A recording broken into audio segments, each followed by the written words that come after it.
it too. Watch NewsMax TV, America's fastest growing news channel. Newsmax, you like Newsmax? I like it too.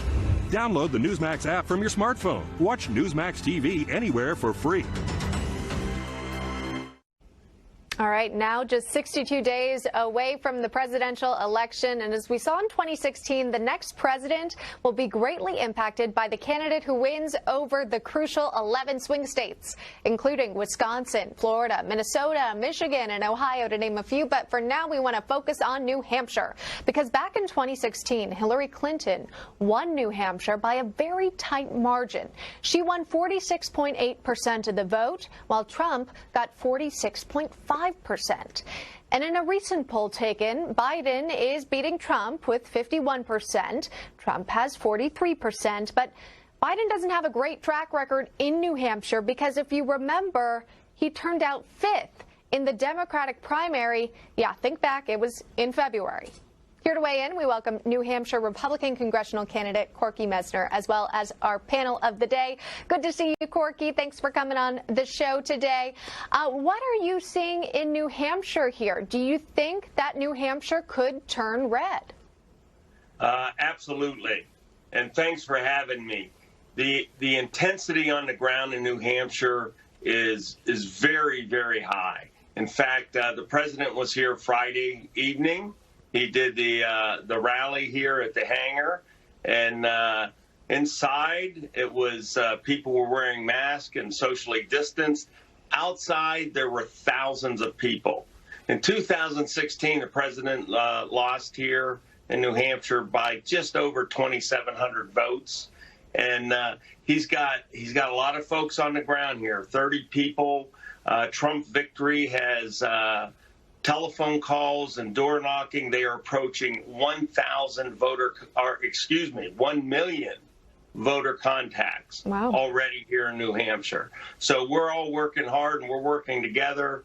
And he's gonna bring New Hampshire home this time and get the 4 electoral votes here. And I'm gonna beat Jeanne Shaheen for this U.S. Senate seat. All right. That's all coming up. Lots of excitement in New Hampshire. And you mention it because it was unique. The president decided to make that his next spot after the RNC. In fact, he flew to the state for a campaign rally. We want to play part of his speech. They want to destroy your suburbs, indoctrinate our children, defund the police, and try everything in the book to turn our cities so that they look more like Portland, Oregon, than what we're used to looking at. Never forget, they are coming after me because I am fighting for you. And so we have seen this violence take over certain U.S. cities, but it's tending to creep beyond just these inner cities. And Governor Walker, I'll ask you about this, because Kenosha, Wisconsin isn't this huge Milwaukee or Madison urban hub. I mean, this is more residential, if you will.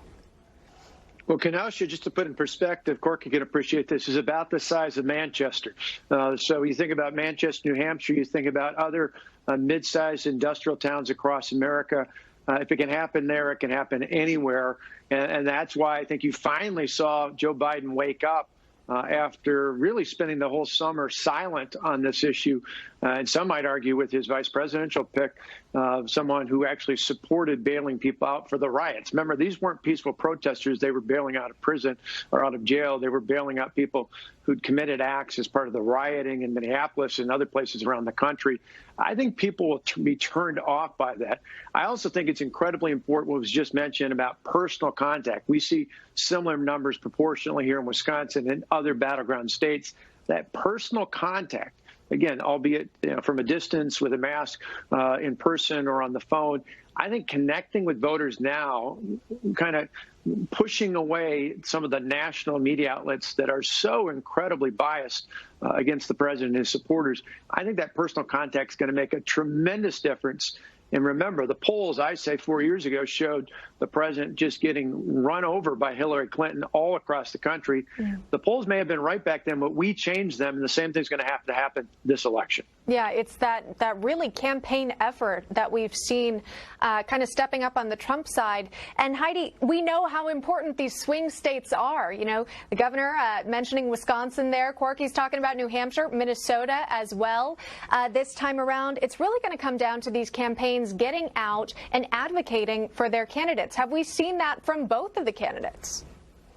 I don't think we've seen it from both of the candidates, no. And I do think it's interesting that you point out, Emma, all three of us, your guests today, are from these swing states. And we are seeing in our states this activity and this energy level that is happening, and the support, and how critical it's going to be for independent voters to identify with something, whether that's going to be the silence of Joe Biden or the law and order of President Trump.